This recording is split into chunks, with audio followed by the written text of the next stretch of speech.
Hi there, everyone. I'm here with Scott Mannion today. I'm sure many of you may have come across Scott from his YouTube channel and maybe other means. He's got a Substack as well. And it's very good to talk to Scott because he does some very interesting work, which has slightly changed its flavor, which we'll get onto in the past year or so. And that really interests me. Subscribers to my Substack will know what I mean. He's talking on themes of Christian mysticism, initiation, and so on. But before we get into the heavy stuff, Scott, great to have you here. And maybe we could start with a little intro into who you are and your background.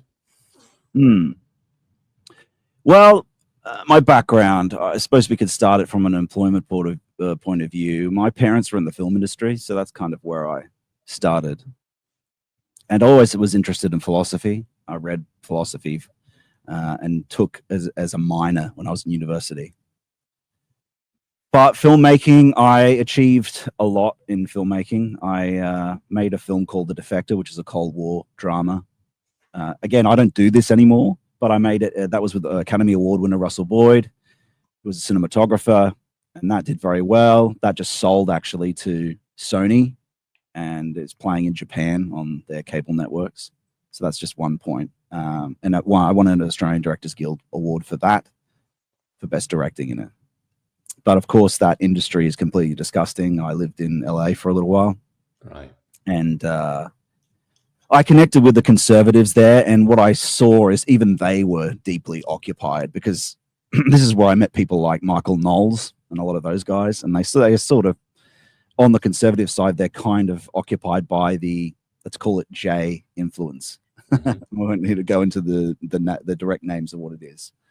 The people that Mustache Man or the Austrian painter was annoyed by. We won't go into that, that subject any deeper than that. But I get taken off there. Yeah, exactly. So it was very, if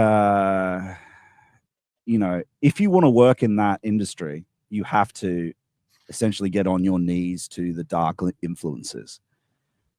And those values, as we know from deep philosophy, or if anyone's read Dugan, again, Dugan, I don't agree with everything Dugan says, but he's good on ethnosociology. And he's bad on a lot of stuff. And I have even had tweets critical of him recently. So definitely bad on a lot of stuff, but good on hyper agents, good on things that understand that the values that those people identify with aren't just some abstract thing in the unconscious. They are entities. Mm-hmm. And we know cognitive scientists talk about now hyper agents. Science is finally catching up with what tradition has known for a long, long time, that demons, and angels are real things. They're hyper agents, and hyper agents are what cognitive scientists are now calling them. So this isn't just a fact that that the modern can look at and scoff at anymore. And you see this with memes. You see this with, Nick Land understands this. He's a powerful philosopher on our side who I've had on my channel and my show. But this is sort of talking a bit beside the point. But yeah, already you were going to have to really, sacrifice your being to get funding for something. But yeah, I didn't want to participate in it, really. That's the key thing. So I had achievements. That was the main thing. And so I began to look, because the revolution was occurring, essentially. Well, the revolution was a long time ago, as traditionalists understand, right? And they've installed a fake golden calf as their tradition. The last 300 years of English history is the same thing. It's a fake tradition. It's a fake golden calf in the way of a true king that we should have. And so, but, it was coming to a head in Hollywood. Trump had just been elected. I was over there. And I began thinking we must disclose the roots of what we are if we're going to not survive this, because I realized there is no surviving it. It's over, and it should be over, and we have to accept that it's over to resurrect. Mm-hmm. Now I understand that, but at the time I was thinking we must get to this essence of, and so it became a philosophical investigation for me.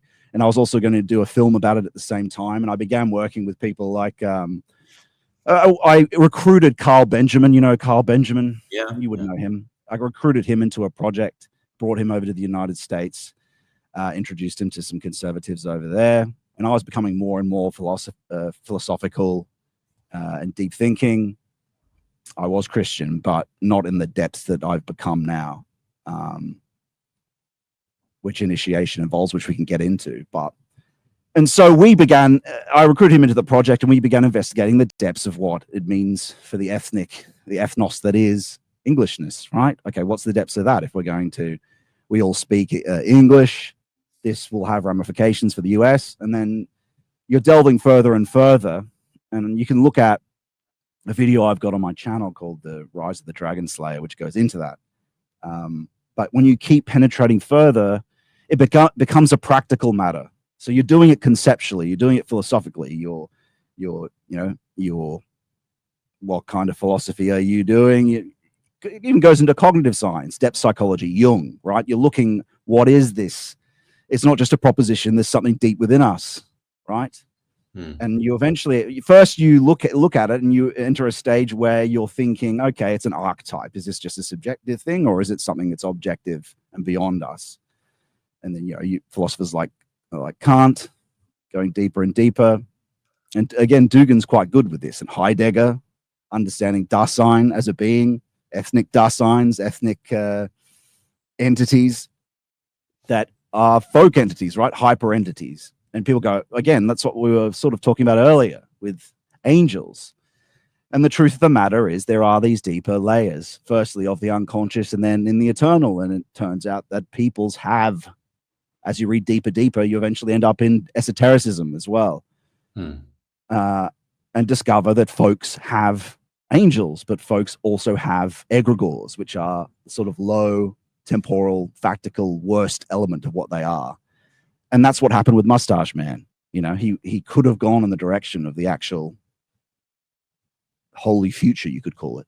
But he ends up going with the egregore, the low entity from the subconscious that ends up possessing him. Unfortunately, because the conservative revolution otherwise was a very good thing. And a good instinct that unfortunately was hijacked by modernity. And they are modernists. Everyone has to accept that, of course. He was a modernist party. With modernist goals, and it was technical, just like the rest of liberalism. And so the dark modernity of liberalism won. But it could have, even if Mustache Man won, it would have been a little better, perhaps, in some ways, but still modernistic. Anyway, I sort of went off topic of career, but I went into that I went over to England to do that ethnic project, and then realized that it was just even deeper than this, that it has to go deeper. There's something cut off and removed and has been killed, which we can go into. And so I moved from doing filmmaking to an exodus from that whole world, which ends up being disgusting. You realize that your artistic goal, all the things you've been doing, are actually kind of Luciferian. They're kind of self-indulgent in a way that I want to bring my subjective art, my egoistic art into the world, when really what we should be doing is looking to the depths, initiating, so we can bring virginal Zoe, so we can bring virginal, free, sacred forms into the world that aren't ours, that we're just mediators of. That's not what art is. That's not what vitalism is. The opposite of that. We're after virginal Zoe, which is what a new beginning, what the Greek arts, when they flourished, were based upon. But you have to have a new beginning for that. You have to have a complete resurrection, and the old has to die. And so that's what I realized. That was my journey from working in the film industry to moving into philosophy, theology, and mysticism, from a theoretical matter to a complete practical matter and a moral matter. Essentially, that's it. Yeah, it's fascinating. I mean, just before we jump on to the post-film stuff, I am interested to know, I mean, I've heard from a few people who've had interactions with Hollywood over the years, and it is fascinating to speak to insiders, because you have so many theories that people have, but someone who's actually been there and met the characters. The obvious thing would be, there's this ugly profit motive behind the scenes. I think it was someone like Leonard Cohen who said it's strange being in LA because it's like the edge of the Western world. It feels like it's going to drop off any moment into the sea. You can't go any further west in a way than LA. I think think, again, Yeah. the symbology of the fires, people have been speaking about that recently. It's almost like the core of the West has been burning and it's been coming. But what I'm interested to know is, these head honchos in Hollywood and LA, what's motivating them? I mean, of course, on the surface, money, but in terms of narrative, in terms of the way they view the world. Yeah. Look, I think they are very unaware of the forces that push them around. In the sense, there's no grand conspiracy. The conspiracy is that it's decentralized. The conspiracy is really that, like I said, they're being pushed around by entities that are beneath, that are, again, modernists that might be watching might scoff at that, but let's just think about it this way. So again, Nick Landians will understand this, but what these people, they lust for heat. They lust for this attention, right? That's the thing in Hollywood is heat. It's about, does this person have heat? How do I get heat so I can get my projects up? But the projects then get made for the sake of heat, right? Being in the limelight, being in the heat, being hot. But that is empty at its ground because it's just attentional. There's no substance. Where does it come from? And what is Lucifer fundamentally? Lucifer is, I am my own sun. I don't require your sun. I don't want your sun. I'll make my own. And so it's this feedback loop that is underneath itself. And so it's a collective egoism. And because Lucifer is the low human intellect, Lucifer is like, his forces are right next to you. He's the intellect when it's completely separated from the true spiritual sun. There is that old saying where that Christ is the true Lucifer. Christ is the true light. What we see, the sun we see now in facticity, in the normal everydayness, in modernity, is Lucifer. If your intellect is just an egoistic thing, and to get out of that, how do you get out of that? Well, it's an initiation. Which is very complicated. It's the 3 oaths. It's loving everyone instead of loving yourself. That's how you reconnect this low intellect with intuition, meaning like an in teaching, in another ingression that can come towards you that is from outside, that's from the eternal. And so again, I went off a bit there topic, but it's all relevant. It's all relevant. It's very relevant because they operate in a way, it's a collective egoism that is at the worst drop-off point. Like you said, it's off the edge of the world. It's beyond the west of the west. It's in the abyss. Yeah. Metaphysically, if you understand the spirit, it is the abyss. Yeah. It's dropping off the edge. It's worshipped for its own sake, and it has no essence and ground. So it's this spiraling inwards to nothing.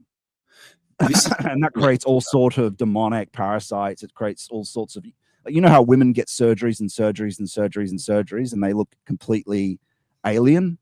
Yeah. That's the kind of self-referential loop we're talking about here. And it becomes more and more degenerate, like I don't know what words I can say. The people who like children in a disgusting way. Yeah. That is, again, it's this ingressing loop inward. And so, but they are at the whim of forces that are beyond them now. And those forces aren't really so worried about revealing themselves either these days, because liberalism is just so, sorry, jump in, Richard. Yeah, well, what's so interesting about what you said there is something that I've contemplated for a while and been working into some content. It's not something that people often want to hear because it sounds so simplistic. It's like that meme that you get with the really low IQ guy, and then you have the bell curve with the midwit, and then you have this kind of mystic figure at the end, and the low IQ guy, and this. They agree, and they agree, yeah. And it's sort of like that in that it basically is as simple as you could just say the real ultimate problem is Satan. And of course, that can be so easily mocked, but what it really is talking to is what you just spoke to, which is this understanding that when you fall away from your tradition, you will let in all of these egocentric alien ideologies, all sorts of things that will poison you, and you'll be driven by something outside of the core, which is God. Now, when that process happens, we're all desperate to point the finger at something because it's human nature. We want to blame the globalist. We want to blame any given group. We want to blame George Soros. Now, I'm not saying these figures shouldn't be blamed. They are doing things at times. The paedophile producers in LA, these people do exist. They're real. But the thing is, it's not fundamentally them. Like, once you start to realize how power functions, it's a lot more chaotic. There are all sorts of things at play. But what it fundamentally comes down to is, where is someone spiritually rooted? And if they're outside of the true tradition, which, again, I think we were speaking about this before we hit record, if we're outside of the real tradition, which is outside of the liberal tradition, if you will, which could go back 300 years or whatever, you will be driven by these forces. And it's egotism, really. It's this Nietzschean will to power, I guess you could say. It's something along these lines. And again, it's an unpopular thing to say, because some people view it as, well, we want that figure that we can point the finger at. But even I remember once reading about Harvey Weinstein. Again, you'd think this guy is painted the picture of him of this, the ultimate bad guy of LA, the casting couch, the toxic male, everything that plays into the sort of liberal feminist worldview of what men are like. I remember reading this story about him that one of the women accusers said about him, and she said he tried to touch her or something. Then she said she went to the bathroom. She said, like, get away from me, and came out and said he was just crying on the bed, whimpering. This like fat, ugly guy, just like, and like, please touch my winky, and things like that. And you're just like, this guy's pathetic. He's not this like powerful man at all. He's just a pathetic avatar of darkness, is what he is, whose soul has been completely ensnared in some twisted, messed up reality, which probably his ego has been fed by his wealth and his power, but he's been totally destroyed on the inside. He's not powerful at all. And again, this is the reality. And this is, again, comes back to what you're saying about loving everybody. It's a very hard Christian thing to understand, because I don't think the mind can grasp it. The ego can't grasp it. But when you're touched by it, the spirit can. And you realize what it means. And I think you put it really well, in the sense of, it's actually God's love flowing through you, and then you realize, okay, we're all part of this unity. But that's the true realization. That's the heart of the true tradition, which, despite on the surface, the tradition can be quite, this is why I'm so drawn to it. It can be quite fixed and conservative and boundary based. Its roots are quite powerful, and it's rooted in love fundamentally. And that doesn't mean that people aren't punished. That doesn't mean people aren't, that if you attack God's people, that he won't send his people to destroy you, for instance, if that's needed, because you have the opportunity at the ground of your being to turn to him. That's always there. What those directives are is they're towards the empirical self. And that's what people don't notice a distinction, because they think that's all that they are.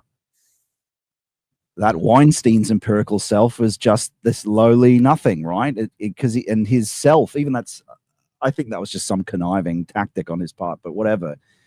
He's a whimpering mess on a bed, right? And really, he's just at the whims of these forces that are so beyond him, that are hidden beneath the surface now, that used to be objective. They used to be objects. And what does object mean? It means throwing here. It means they used to be outside of us, and they've gone internal, because the human has transformed since ancient times. The way the world presence is for us is very different.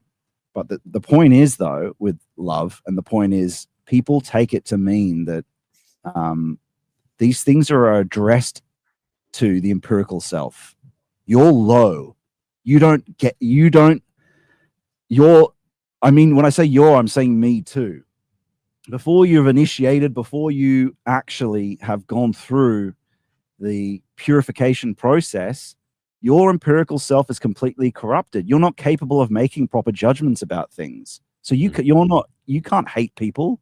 In Revelation, the Lord says, I hate them, but you can't. I can't remember the exact quotes, that yes, I also hate these people, but he's reprimanding them, because it's about, you need to initiate first. And once you have access to the transcendent self, which again, people like Jung and even Nietzsche talked about when he talked about the self being a mighty commander. Once you do that, then you're capable of making judgments about these things. Remember, Jesus is a father too. He whipped them out of the temple. Fatherly love is not treating people, is not, womaning people, is not mothering people. It's a whip and it's a sword sometimes. right? So love, and that type of patriarchal love is very different. So people don't know what love is at all. Divine love, it's very it's completely different than naive love. So again, all these few little basic things seem simple, but they're incredibly complicated. When you go into the metaphysical ground of what we're saying about it's just Satan, well, no, there's actually a whole process underneath that's operating that you can try and map and go down to the philosophical depths of what the will to power is, as people like Heidegger do. So it is a complicated thing, but it's also very simple at the same time. But they don't want to hear the simple thing either, because it's what they've heard before. But you never truly understood it. And 95% of Christians actually don't these days, in the sense that there is a kind of prosperity Christianity. You could call it American style Christianity. And also the Church of England has been completely corrupted. So these matters aren't well understood. Well, this is where, you know, what you're doing now really comes in, and what really speaks to me. Now, I had some experiences approaching 30, which felt like I was dying at the time, because I was going through a lot of personal turmoil, lost in a woman, classic things of being lost in the world, drinking too much, this sort of stuff. And in many ways, you know, I'd hit that point where I'd grown as much as I could in that identity, and then I was clinging on to things which I thought were helping me, but were actually making me worse. False gods, if you will, idols. And these are common things that since then I see so many young men specifically falling into, because they don't have any spiritual recourse. You know, they've got like one-itis with a woman, or even just hookup culture, you know, just wanting more. That next woman will be the one, or drugs, alcohol, whatever else it may well be. Or even just the status, the money game of chasing all this stuff. But I, quite fortunately, really hit the brick wall in what was quite a dramatic way. And following that was almost dressed down in terms of my ego identity. I was very lucky to meet some very wise people who had engaged in, you could say, Christian initiation, some male initiation. And I got a bit fascinated with it, which again, makes me very interested in what you're doing now. But what I found was, you know, the core of it was this total release of everything I thought I knew. You know, every coordinate of what life was had to go, and it was quite scary. Because well, I'm kind of living naked now. I don't know what to do, but we almost have to be taken to that place in order to. You have to be lost and be found, if you will, and I have to get rid of my own ideas, my own understanding. It has to be pushed away so deeper understanding can come in. Now, that was as I like to see it, a sort of natural gift of initiation straight from God, but it was only that he was only opening the door. For me to go further, I've always felt that he wanted me to connect with the tradition, with other men on that mission. There's almost something very powerful in that. And I did, and I've done many things over the years, from like I say, male initiation practices to spiritual initiation, which are very rare, unfortunately. But it is something that you're talking on, and I'd be really interested to know what brought you to this. You know, because I'm sure many people are aware of your channel, and it seemed to be rooted in this sort of Anglo lore. And as I say, over the past year, it's shifted into this Christian mysticism, which is right up my street. But what led to that shift in your own life? Well, it's looking to the depths of what is. So what happens when you go beyond the ethnic layer? You're using intellectual work and thinkers to try do this, and you realize, but hang on, what the ancient philosophers did was not look at thinkers and write propositions. They looked into the depths of being that was available to them through the phenomena themselves, into the essence of things. That's the questioning of being that someone like Heidegger is talking about. And so what does that have to do with initiation? Well, the only true initiation there is, because what initiation, the word comes from initi, and initi means the beginning. What the only true, and the initiation of male is all important, and male initiation rituals, all that sort of thing, that's all important. I don't think that's not important, but in terms of the true and religious initiation, is only ever one thing. Mhm. It's going to the initial stages of the essencing of the being that you are. And so for the subject, that's called ecstasy. It's going to the ground of the psyche. That's what Jung was involved with, but didn't do it in its total way. And what esotericists like Rudolf Steiner and Valentin Tomberg and St. John of the Cross and all the great mystic saints do is this. It's both ecstasy and ecstasy. It's going to the ground of both the object and the subject. And that means the essence of, right? So well, what does that mean? Oh, you said, how did I come to it? Well, it came from continuing that study. But eventually the same thing also did happen to me as I was doing that. As I, in the middle of doing that, seeking the truth in a practical way, moving from a theoretical to a practical, because that's what the philosophers do, and moving from a from a cognitive process to an organic process. But then it becomes moral on its own. And so I had the same realization, which you must have, that you as the low empirical subject are insufficient to the task of true initiation. You can't do it on your own. That's the error of Nietzsche. And we love Nietzsche for discovering the hell of modernity, the ground of it being the will to power, but also the dead of of certain parts of Christianity at the time. That's good. That was dead. But Christ, of course, is always outside and always real. And there is a mystic tradition. There is the Orthodox Church. These things are still going. But he had the same insights that Rudolf Steiner did. And I wish more Nietzscheans would read Rudolf Steiner's book about Nietzsche. He has an essay about it. He met him and used his faculties to determine what was going on with him. It was at the depths of his own insanity. And it's very compelling. Read it and tell me it's not compelling. You might not agree with it, but anyway, back on to the subject of initiation, though. So it became a practical matter. I was reading Evola and various figures like that. And it turns out a lot of these guys were trying to do the same thing in the 70s. Unfortunately, Evola has a decent book about initiation, but he's only doing it as an academic. And same with Guénon. Guénon was after the same sort of thing. But none of them actually got to the depths of the initiation. Even Guénon's a great metaphysical thinker, but he didn't do the ecstasy part. I think Jung achieved it at the very end through a process he calls individuation, but he did it in a very complicated manner. I can sort of tell you it very simply, how you do proceed to those depths, but it does begin in the way that you're saying, in the sense of the total recognition that you are insufficient for the task, that you are broken.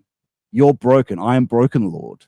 Is that I don't have, I am lost. I even said it at one point, but I began doing the most basic practice of initiation without realizing it before I found Valentin Tomberg's book. And he was someone that came after Rudolf Steiner. He's probably the most important spiritual thinker of the past 200 years, Valentin Tomberg. So, but the basic practice is called concentration without effort. It's Christian meditation is what it is. And there's a lot of practices around it that are part of this. But you're essentially attending the center and the all at the same time and balancing that. That's how it begins. And this is in one way or another, all the great philosophers were doing the same thing. In one way or another, this is what monastics are doing. It's just they just have different words for it. But around it, it has prayer. It is fundamentally becomes prayer, because you are essentially turning the light around, the light of consciousness that you are around to its roots, to go towards the initial points. And you see this phenomenologically. It becomes a fact of experience, doing this Christian meditation. Again, it's got practices around it. Deep prayer, icons. You're using all this stuff. You're practicing a Christian life at the same time, but it's nothing more than the 3 oaths. Chastity, poverty, obedience. Obedience to what? Solar law, as has been given down in Revelation. What are you practicing when you're practicing poverty? It's poverty of the intellect, poverty of feeling, and poverty of the will. What is that? It's concentration without efforts. When you're doing the practice, when you're concentrating, you have a poverty for everything around you. That's what monastic silence is. And what happens when you do that? When you empty yourself and go to silence, like the monastics were doing, it's the basic precondition for revelation to occur. And what is revelation at its ground? It is this initial stage. You're going essentially to the Garden of Eden, if that makes sense, at the ground of the psyche. And at the ground of the psyche is the logos. The ground of the unconscious is the logos, and the ground of the creation is. That's hard for a modern to understand, but if you go through the practice, you'll realize it. No, it's beautifully put. And again, it also plays into the fall and why the fall and the Genesis story makes such sense once you understand this. You could call it post-egoic reality of being, if you will. Again, it's one of these things that's poo-pooed by the modern mind. It's fantastical and so on. But there is this Garden of Eden, this kingdom of heaven. It's real, it's here and now, and it is something that can be experienced. And of course, I think it's by this Buddhist monk Adyashanti, who was one of the people, oddly enough, who got me interested in Christian mysticism years ago, because he had this wonderful saying that a lot of people want to seek this enlightenment, but they want enlightenment for them. So it's in a way, I want an ice cream, I want a new car, I want enlightenment.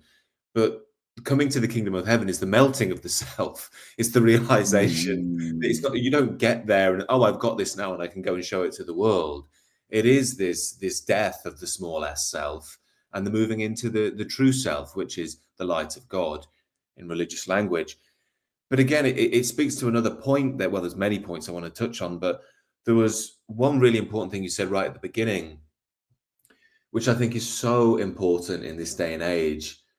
And you're maybe one of the best positioned people to speak on this, which is across the West, there is this ethnic awakening going on.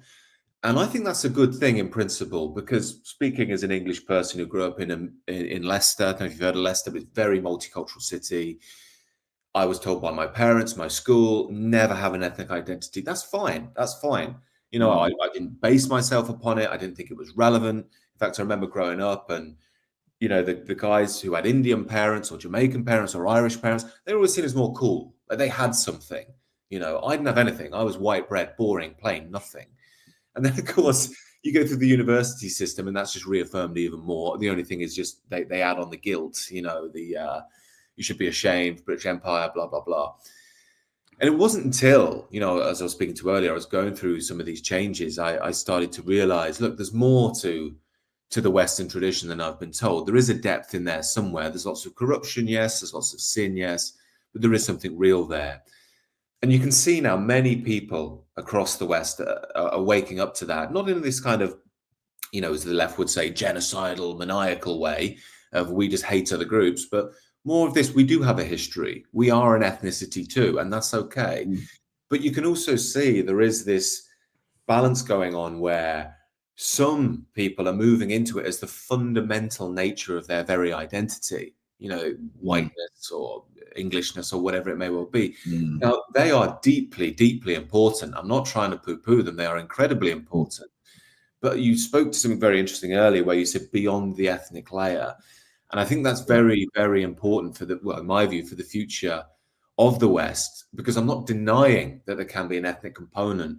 But it feels to me, if we're to deal with this subject with wisdom, with love, with justice, with compassion, we have to get beyond that layer to make true use of it. I just wonder what your thoughts are on that. Yeah, this is an important subject, and I very much agree with you. Of course, the ethnic layer is important, and even Evola understood that there was a multiple, heredity is one thing. And then when you become completely obsessed with that, it can possess you. Heredity, like I mentioned earlier, there's a few great points there that you're talking about. Let's just start with the last one first.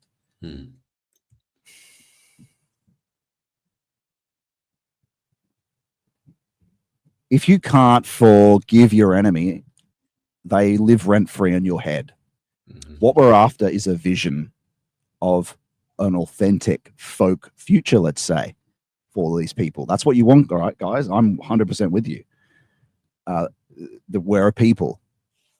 But we need to disclose, and this is part of the reason why I went through this whole process. We need to disclose the futural element of what that people is. What do we have when we look at heredity only? We have what has been of the past and the eternal return of the same, the eternal recurrence, right? We're not just what has been in the past, though. As Ovola understood, we have a metaphysical entity as well. It means that, again, this is what I was talking about earlier, folk angel. When we talk about, when we understand this element, what providence is, providence has always been understood in the English tradition. Just look back into it. That's what was driving the English doing all the stuff that they were doing. They're always talking about providence. Newton, all these people. That needs to be discovered. If you put something in the way of what has been, and that's what modernity is, if you put a pure heredity element in, race element in the way, you can't disclose the angel. You have no vision. You're just what has been. And you'll just be the recurrence of old archetypes, of old desires, of old enemies and old wounds, because that's what the collective unconscious is in temporality. There's three layers. There's space and time, which we exist in now. There's time on its own, which is the collective unconscious and the will. And then there's the eternal, which is outside that. So there's a few things. We have to not be locked in, having the enemy live rent-free in our heads. How do you do that? There's no way to get rid of them. Say we defeat the regime, right? And we won't without providence. I can tell you that. Say we defeat the regime. They will live on as a demon in you because you've been battling them. Again, you see this in these mimetic battles between figures like Musk and whatever the other rich guy's name is, Bezos, both doing rocketry. But even figures like, say, Carl Benjamin and Jess Phillips, right? They were sort of both living in each other's heads rent-free, aren't they? They're sort of constantly stuck in each other. So you win, right? You win. Yay. They're still there. The wounds are still there, and you can't get out of it because it's a karmic issue. Again, a modern scoffs at this karmic issue, but all it is, think about it like a mist that surrounds you. Again, karma's a bit Eastern. I don't like getting too perennialist in the sense that I think perennialists can help. But of course, there's one incarnated God. So, but karma is just what destiny is. The Western word for karma is destiny. We understand that karma means what goes around comes around. Destiny is destination based on what has been. You can even look at the old Anglo-Saxon poem, The Wanderer. That's about weird. The old word weird means that. It was a river that's coming towards you that you can't escape. That's sin. Sin is something you've done. You've fought this enemy. You have to clear that. And how do you do that? This is why you forgive, guys. It's not a cucky thing to do. You're cucked by the people that you hate. They're cucking your future. They're stopping you from finding your ideal future that God wants for you and your ethnic people. You have to get them out. Doesn't mean you don't fight them. Doesn't mean you don't patriarchally, whip them out of the temple. Doesn't mean you don't win. It means you don't allow them to live rent-free in your head. How do you do that? Forgiveness. How do you do that? That's a practice. You ask the Lord to bless them. You've got, like, say the Jays, right? The Jays have done a lot of bad things. Mustache Man was right about a lot of it.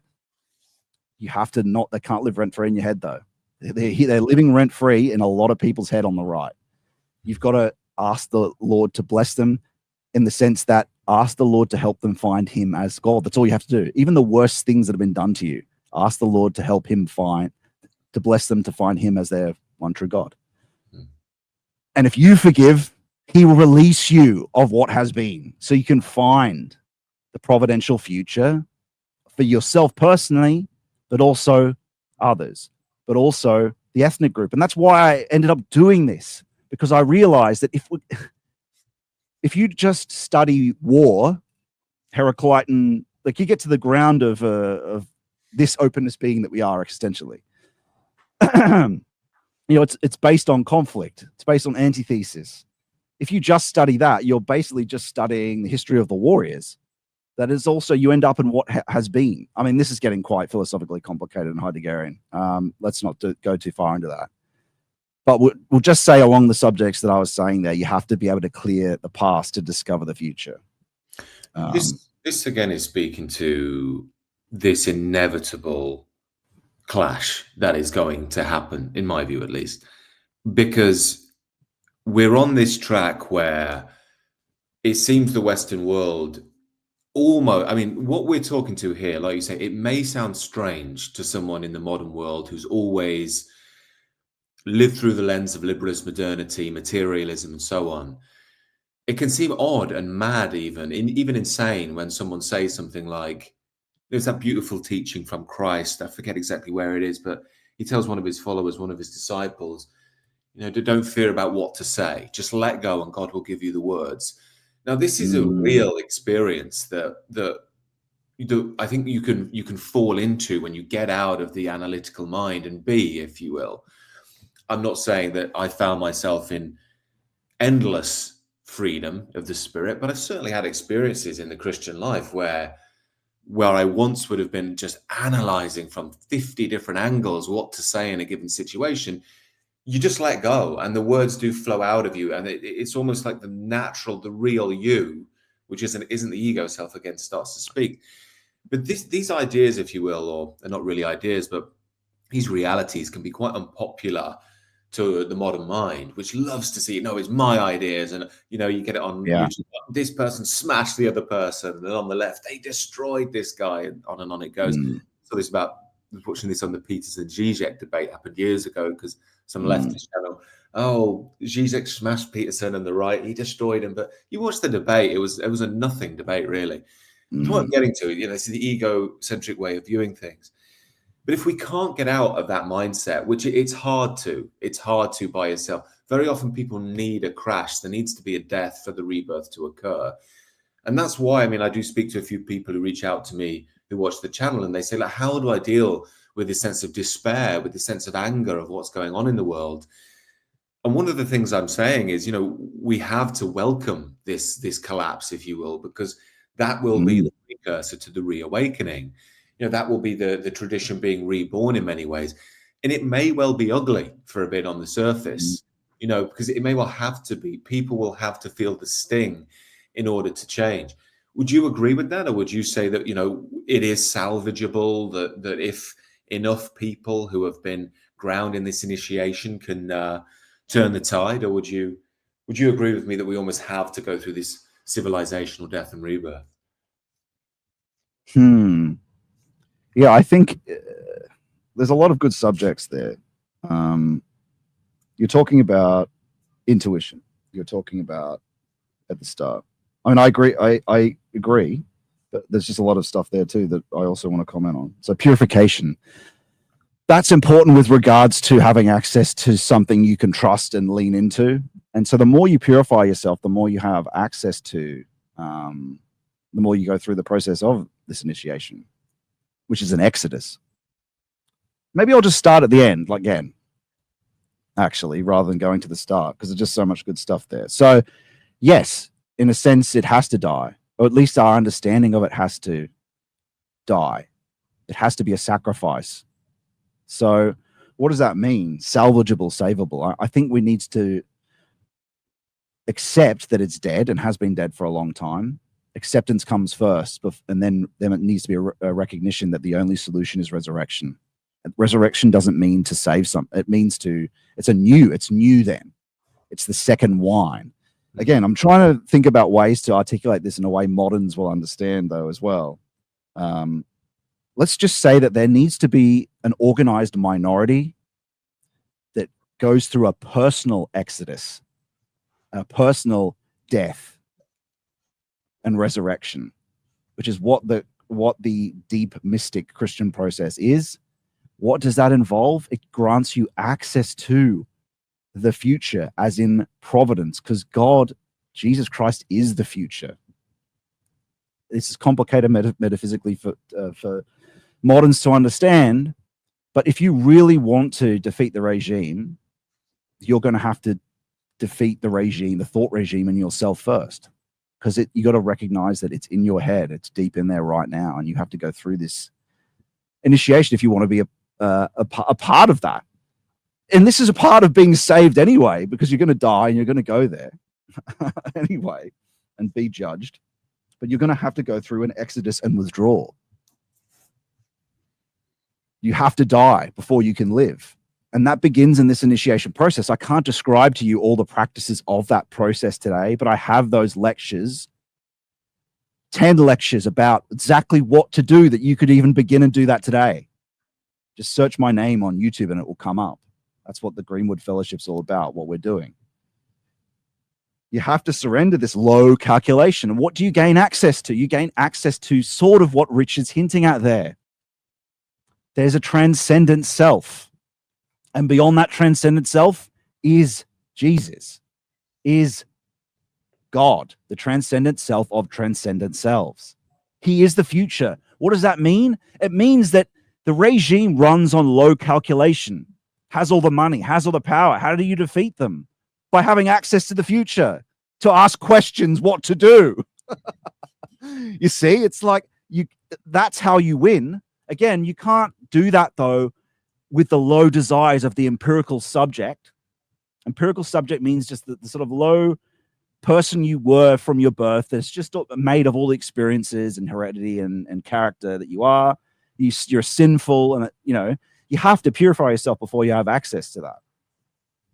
But you also have to purify your desires of wanting to defeat the regime, and then do what the Lord tells you after. You have to also do it in a way that it can't, like you mentioned earlier, the Buddhist thing. They're sort of taking on some Christian values there, because their religion is sort of a bit Luciferian in the sense of it's good from a humanistic perspective. I don't deny that. But it's about, it only will happen for you if you are willing to help others do the same thing. Because if it's just for you, then it's egoistic again, isn't it? Mm. And so that's an important part of that initiation process for it to happen, is that you've got to be willing to sacrifice all those things you wanted. You have to let go. You have to die. Because what you are is what you want. That's what Heidegger describes as the for the sake of, that makes this presencing that's around you, that you're looking at the camera in right now, look the way it does, and what sticks out for you in it is based on what you want and what you care about. If you want that experience to change and have the kingdom of heaven on earth come, you have to let go of all the things that give form to that modern dead presencing of being that you are. That's what you have to do. It's a complete death and transformation. And it's not easy. And people aren't doing it because a lot of Christianity isn't doing it because they don't, as well, because they try to use God. They want God. They just want these modern desires that they've mimetically inherited.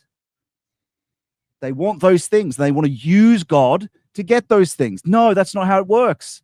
You have to completely revolve your life around Him to be transformed.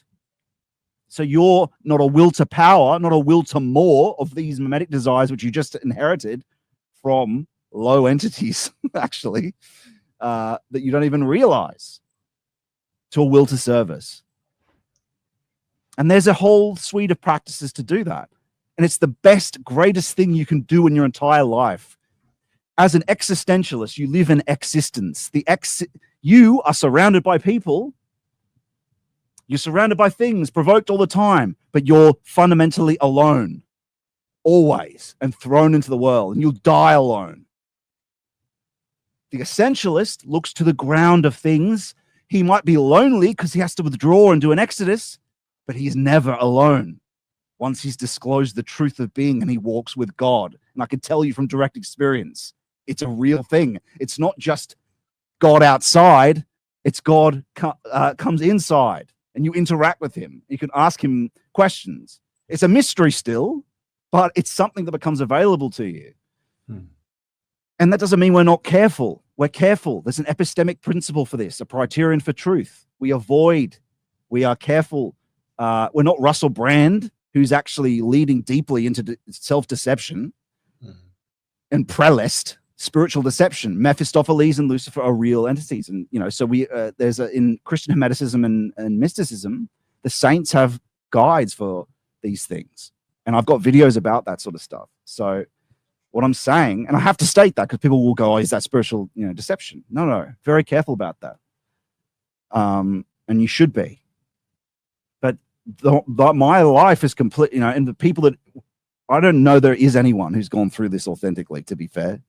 Not since Valentin Tomberg, other than people and monks on Mount Athos, or Father Seraphim Rose, people like that. But in the right wing space, there's no one. It's all too wrapped up in will to power. And why? Because it takes a year. It takes a year to let go, but you have to be willing to. You have to go through this death that you're talking about. And so an organized minority is going to have to. And so you and I are going to have to show them how. Are going to have to go through. You have to go through it first. But it can be done. I've gone through it. It can be done. You just have to let go of all these low empirical things that you want for yourself. But he'll provide for you. That's the thing. He is providence.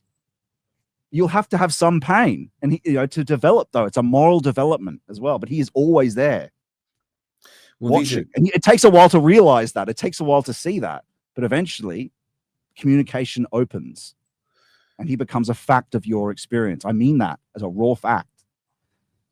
And I've got descriptions of what that is.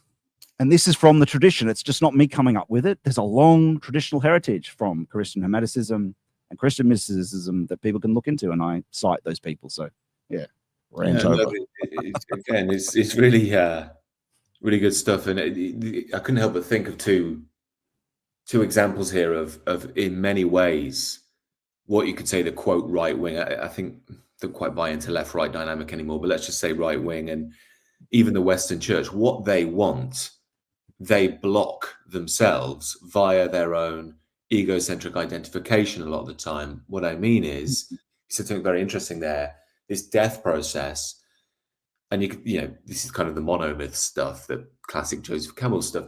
The death, the rebirth happens, you return, but you return in the armor of God, and you return with love. Now, again, as you said earlier, this is very important. Love doesn't mean, as we've been told by liberalism and Hollywood, cute kittens and hooking up with a woman. That's not what it is. It might have elements and sprinklings there, but it's not fundamentally what it is. But once you return to the world with that, there is this desire or this ability, I should say, to speak the truth directly without it being about winning, without it being, I've got to smash my opposition, because you actually love your opposition at that point, because you see them as basically people who are lost in their own egocentric circle. And the amount of times, I don't really post on Twitter simply because it's a snake pit. And I was on it absolutely. Yesterday. I was on it yesterday, and there was this, I can't remember, a conversation about something or other to do with men who were on OnlyFans, and some woman was making the point that, we always blame the women, we should blame the men. Well, fair enough, these men need to take responsibility. But someone underneath commented, I guess she had a crucifix in a bio, but she said, these men paying for OnlyFans are irredeemable. I thought, this is the opposite of what the Christian line is. And this is the problem. It's that we get stuck in this mindset of me versus them. And that's the opposite of Christ. He will often find you when you're at your weakest, because your ego is deflated. So it's the opposite very often of what's going on. And we're so desperate to win. We're so desperate to show that our side's right. But all it really does is reaffirm a fake identity. And we might be speaking about God. We might be speaking about these terms like love and justice, but we're not really living them. We're not really driven by them inside. And you can tell that by how we interact with reality, and especially our enemies. And the second point, the same thing in many ways, is the Western Church itself.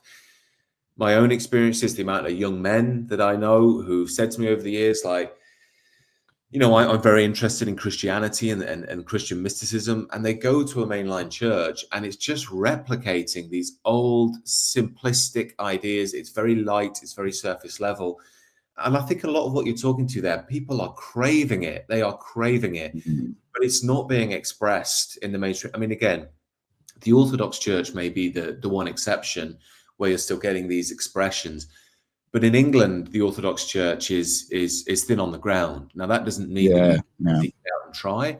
But, I know from personal experience, you have to travel hours to get to an Orthodox church. And the community is very small. Very often the services are in Greek or Slavonic, these sorts of things. But again, this doesn't mean that there is no hope, but it's just a harsh reality. I sometimes wonder if specifically the Western Church is actually now blocking the true Christ in many ways. It's standing in the way, and they're not bad people. They're lovely Yeah, I people. know. They're sweet I old know. ladies with cucumber sandwiches praying for their deceased husband. It's lovely. And if I'm honest, I go there, a lot of, you're not getting deep young men who are really looking for the truth. You're getting a lot of sheltered folks who are almost scared of society, you know. And I've wondered many times, like, we are our own worst enemy a lot of the time. We're blocking our own true revolution, our true resurrection, if you will. And this, again, this is why I think there is this, or that there will be a turn to this deeper understanding of what it's really about, because it's not about what we're being told. It's a completely deeper expression reality.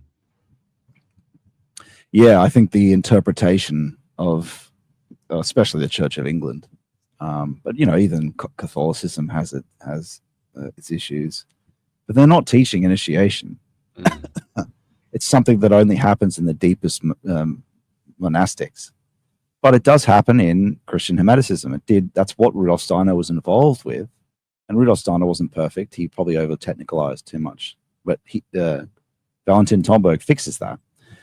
But he makes a good point, and this is true: is that it's for people of a certain vocation to be Christian Hermeticists. It's uniting the intellect and the spirit. It's the union. It's the union of the intellect with God. And they will do that. And that's what I've done. But it can't exist, of course, without some sort of church there. He makes the point. And that's why he goes sort of back to he's a Catholic, but he would probably be an Orthodox today, I think, because of what's happened to the Catholic Church. But it can't exist without the church. But I don't know whether 100% whether Orthodox priests would particularly approve of it necessarily, because it's not. I'm not in a monastery, and neither was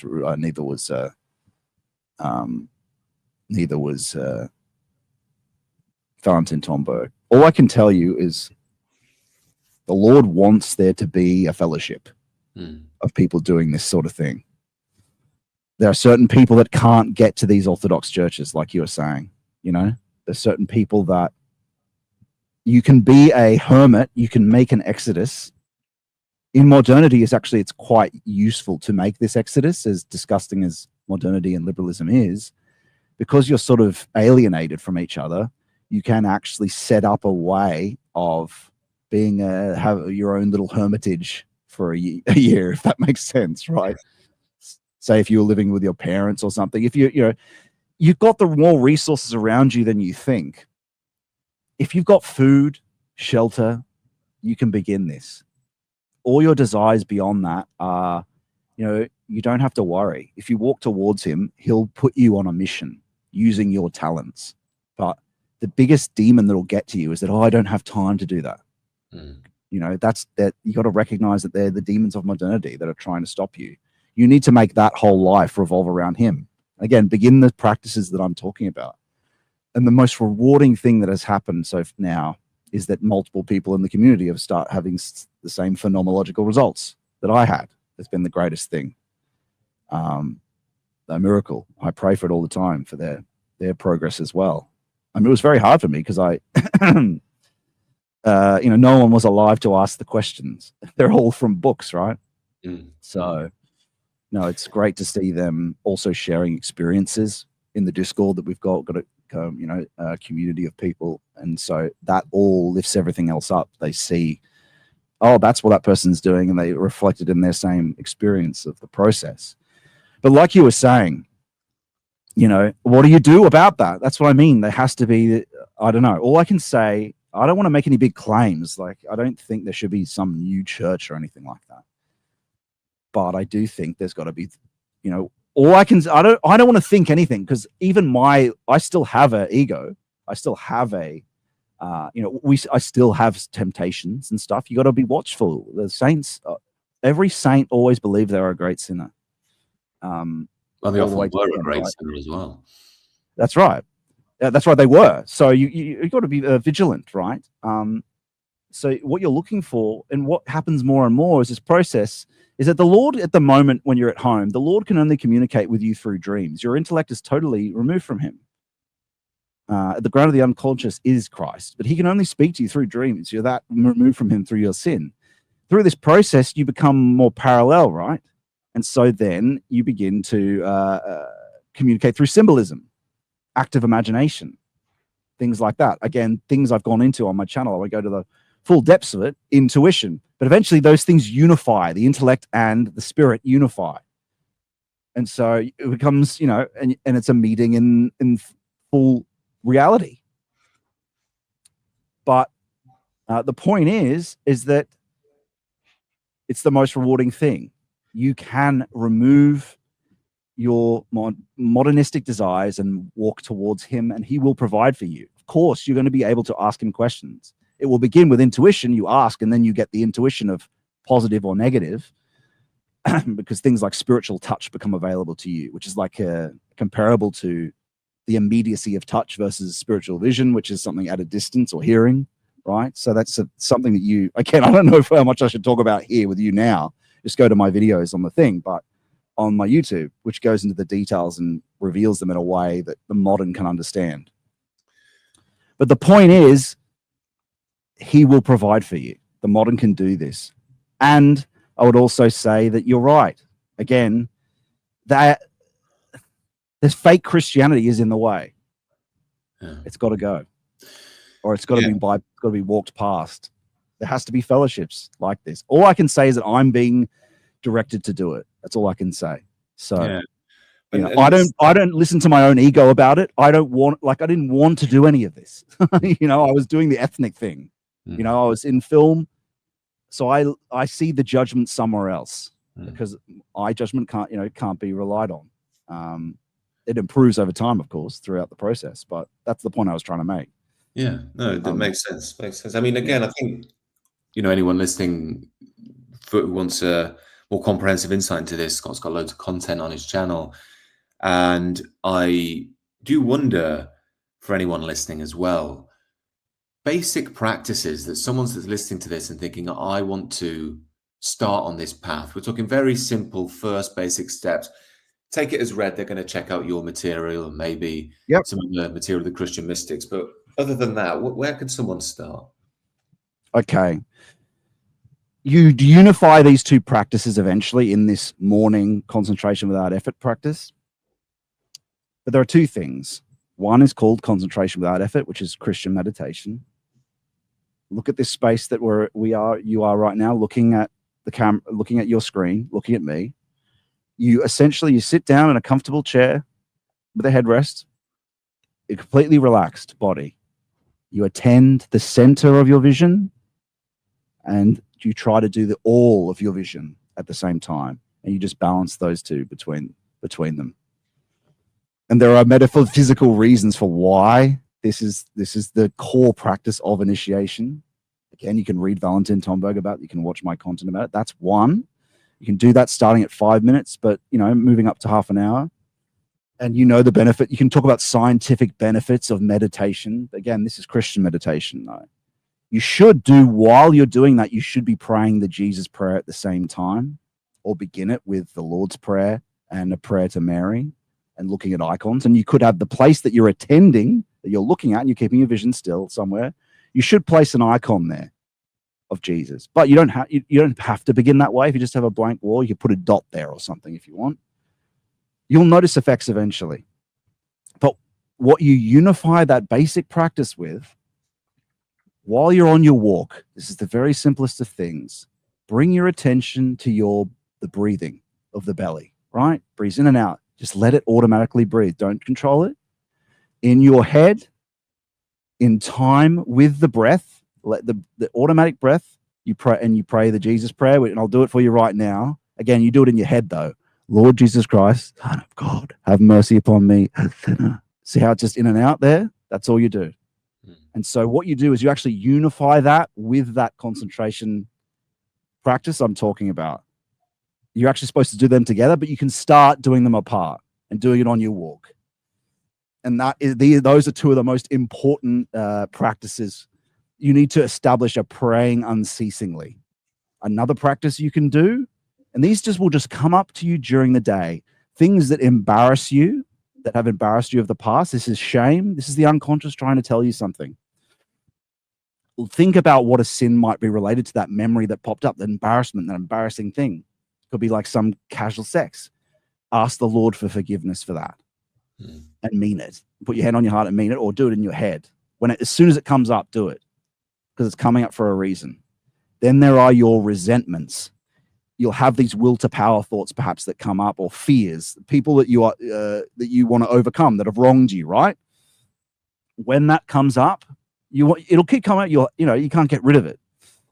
And these are also fundamentally part of acknowledging that you don't have the powers to get rid of these things, because sin hangs around. There's nothing you can do.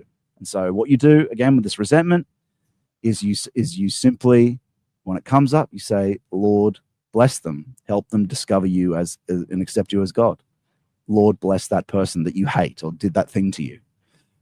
And they're the key practices that will begin this process, and eventually you will see effects. And I outline the process. The whole thing is nothing more than those 3 oaths of the monastics: purification. The whole thing is purification, illumination, union with God.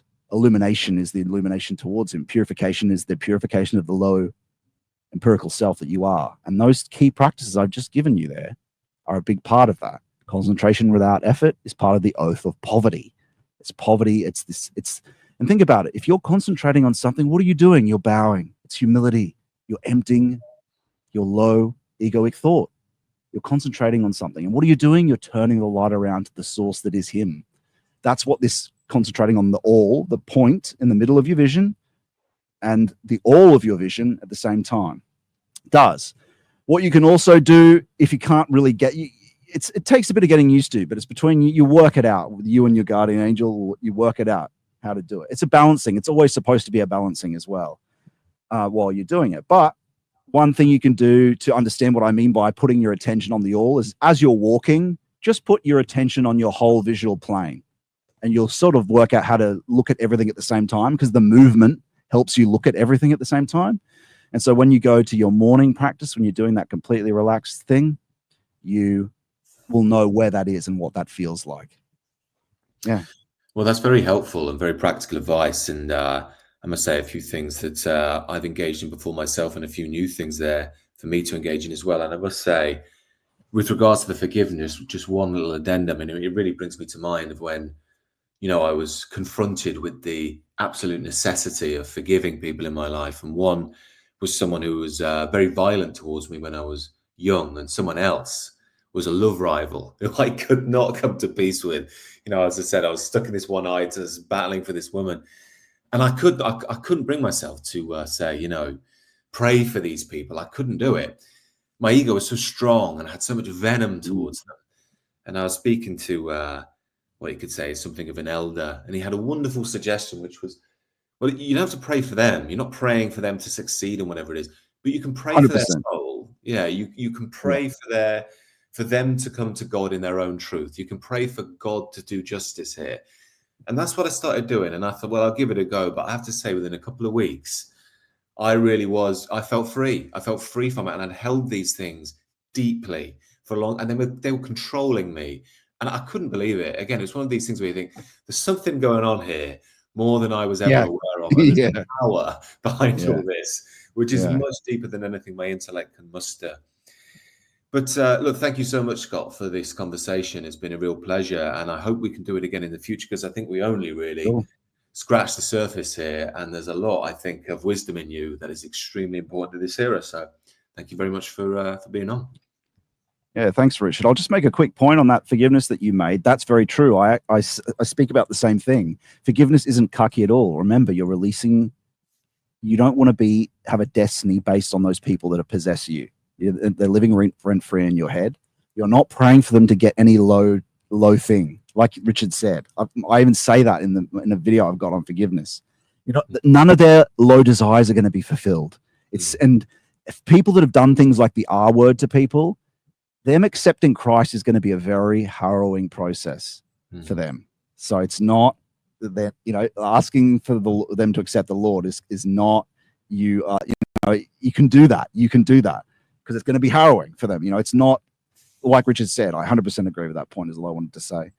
If you want more details on that, just go to just search my name, which you can see here on the stream. Yeah, I'll put the links down below as well so people can check it out, because it's a very, very good channel, and hopefully, as you can see, very important as well in this day and age. But as I say, thank you for being on it.